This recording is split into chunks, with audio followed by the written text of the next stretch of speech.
Аурухананың ұзын дәліздері түнде мүлде басқа әлемге айналатын. Күндізгі қарбаластың ізі ғана қалған, ал қазір бәрін үнсіздік басқан.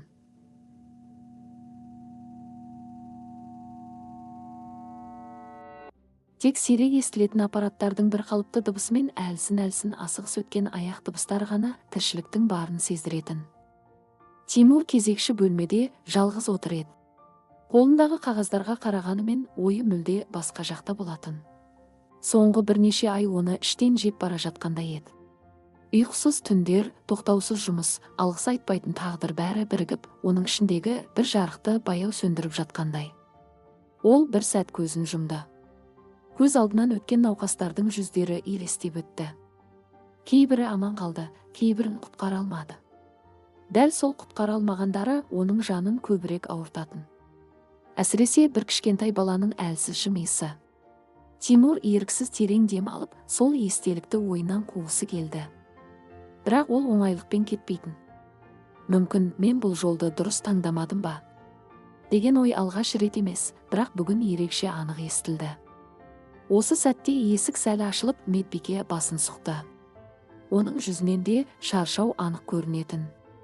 Тимур, 3-ші палатадағы науқастың жағдайы тұрақсызданып барады, деді ол асығыс. Тимур орнынан бірден тұрды. Шаршағанына қарамастан, оның бойында әлі де жауапкершілік бар еді.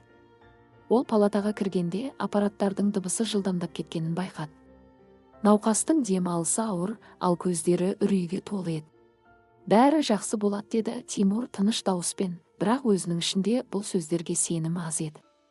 Ол тез әрекет етті, дәрілерді тексерді, көрсеткіштерді бақылауға алды, қажетті нұсқаулар берді. Бірнеше минут өте ұзақ сағаттай сезілді.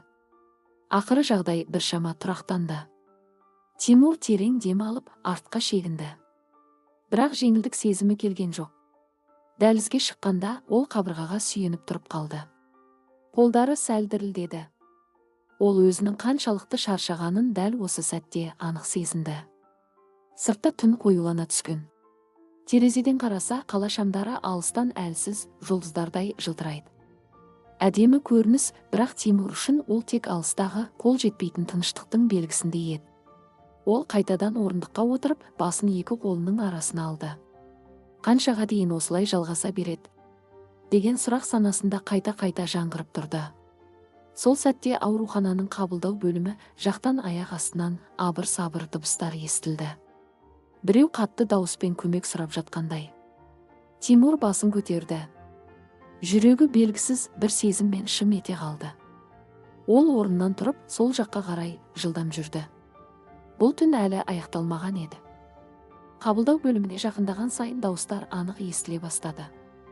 Дөңгелекті зембілдің сықыры, асығыс қадамдар, бір-біріне қабаттасқан нұсқаулар бәрі бір сәтте тыныш түнді тас-талқан еткендей. Есікті ашып кіргенде Тимур көрген көрініс оны бірден сергітіп жіберді. Жол апатынан түскен науқас. Денесі қанға боялған, дем алысы әлсіз, ал жанында тұрған адамдардың жүзінде үрей анық көрінеді. Уақыт санаулы секундтармен өлшеніп тұрғандай. Жағдайы ауыр, деді бір қызметкер. Қатты соққалған, қан жоғалту көп. Тимур бір сәтке қатып қалғандай болды. Бірақ келесі секундта ол өз-өзін қолға алды. Көзіндегі шаршау жоғалып, орнына тек бір ғана нәрсе, жауапкершілік келді. Жедел операцияға дайындаймыз, деді ол нық дауыспен. Барлығын тез. Зембіл операция бөлмесіне қарай жылжыды. Жарық шамдар астында бәрі анық көріне бастады. Әрбір қозғалыс дәл, әрбір әрекет маңызды. Тимур қолын жуған кезде айнаға көзі түсті. Өзінің жүзіне бір сәт қарады. Шаршаған, бірақ берілмеген адам. Сол сәтте ол ішінен бір нәрсені түсінді. Қазір шаршауға уақыт жоқ. Операция басталды. Алғашқы минуттар-ақ оңай болмайтынын көрсетті. Науқастың жағдайы күрделі еді. Әрбір секунд қауіпке толы. Аппараттардың дыбысы бірде жылдамдап, бірде бәсеңдеп, жүйкені жұқартатын ырғаққа айналды. Қысымды бақылауда ұстаңдар. Қан дайын ба? Тезірек. Тимурдың дауысы сенімді шыққанымен, оның ішінде үлкен күрес жүріп жатты. Қателесуге болмайды. Бұл жолы болмайды. Бір сәтте көрсеткіштер күрт төмендеді. Бөлмеде тыныштық орнағандай болды. Барлығы бір сәтке тоқтап қалғандай. Тимурдың жүрегі дүрсілдеп кетті. Оның көз алдына тағы да өткен сәттер елестеді. Құтқара алмаған жандар, жоғалтқан үміттер. Тағы да солай бола ма деген қорқыныш ішін тіліп өтті. Бірақ дәл сол сәтте ол қолын қаттырақ қысып өзіне өзі іштей бұйрық берді. Жоқ, бұл жолы басқаша болады. Жалғастырамыз, деді ол анық дауыспен. Ол бар зейінін жинап, әр әрекетін мұқият жасай бастады. Уақыт созылып кеткендей. Минуттар сағатқа айналғандай сезілді. Сыртта түн әлі де қараңғы еді. Бірақ операция бөлмесінде басқа бір әлем, үміт пен күрестің әлемі жүріп жатты. Әрбір тамшы тер, әрбір тыныс, бәрі бір ғана мақсатқа бағытталған.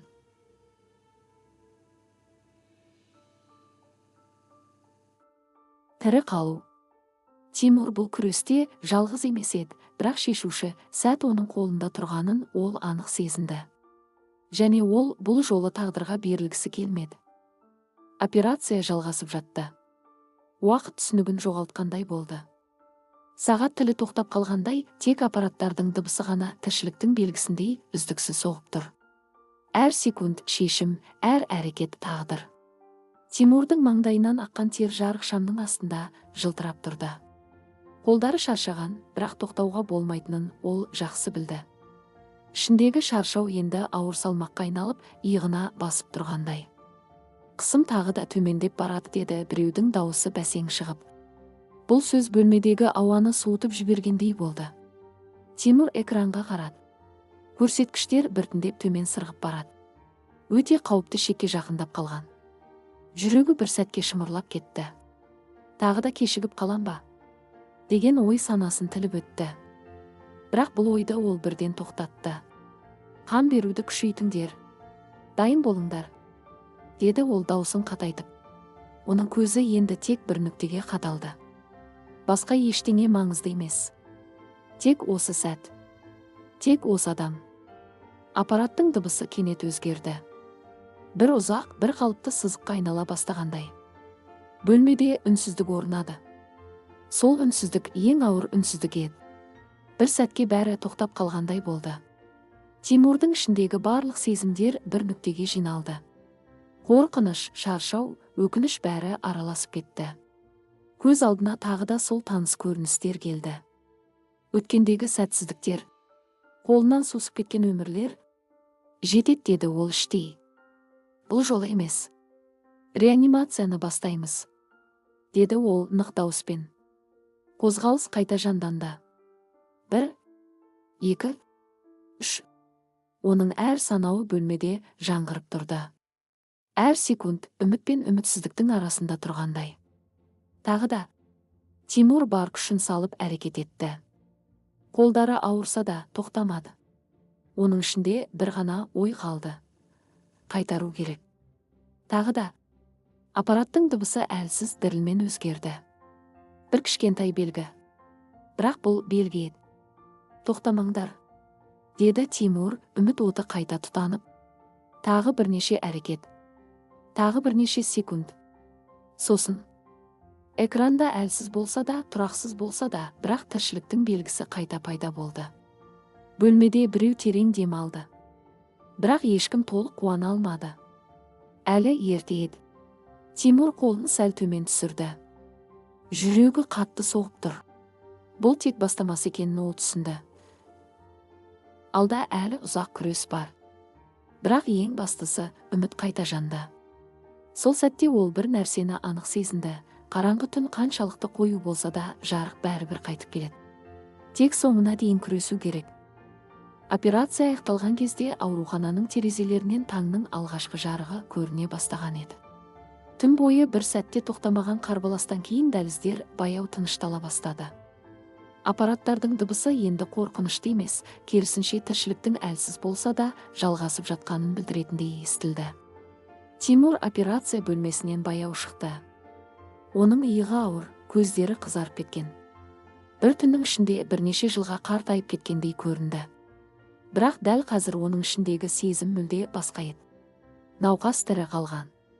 Жағдайы әлі ауыр болса да өмір үшін күресті жалғастырып жатыр. Бұл жеңіс еді. Кішкентай болса да шынайы жеңіс. Тимур қабырғаға сүйеніп көзін бір сәт жұмды. Сол кезде ішіндегі ауыр ойлар баяу тарай бастағандай болды. Ұзақ уақыттан бері алғаш рет ол өзін толықтай бос сезінді. Медбике жанына жақындап келді. Тимур, сен оны аман алып қалдың, деді ол шаршаған жымиыспен. Тимур бірден жауап бере алмады. Ол терезеге қарады.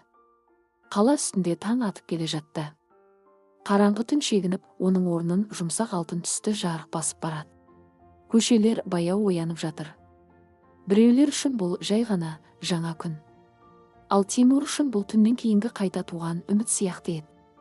Ол ұзақ уақыт бойы өзін тек шаршау мен кінә сезімінің арасында жоғалтып алғанын түсінді. Әр сәтсіздік жүрегіне жара қалдырған. Әр жоғалтқан адам оның жанындағы жарықты аздап өшірген. Бірақ бүгін бір нәрсе өзгерді. Ол тағы да не үшін осы жолды таңдағанын есіне түсірді. Адам өмір үшін күресу. Үміт таусылған сәтте де берілмеу. Қараңғылықтың ішінде жарық бола білу.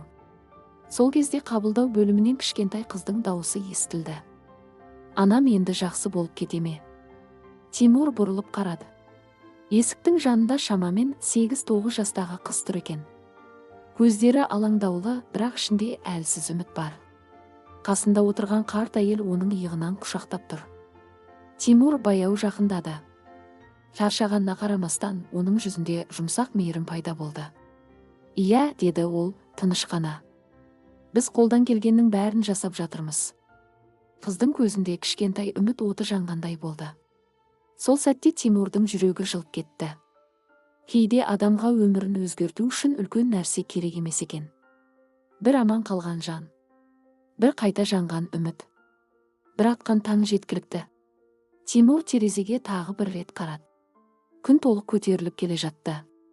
Ал оның ішіндегі сөнуге жақын қалған жарық қайтадан жана бастаған еді.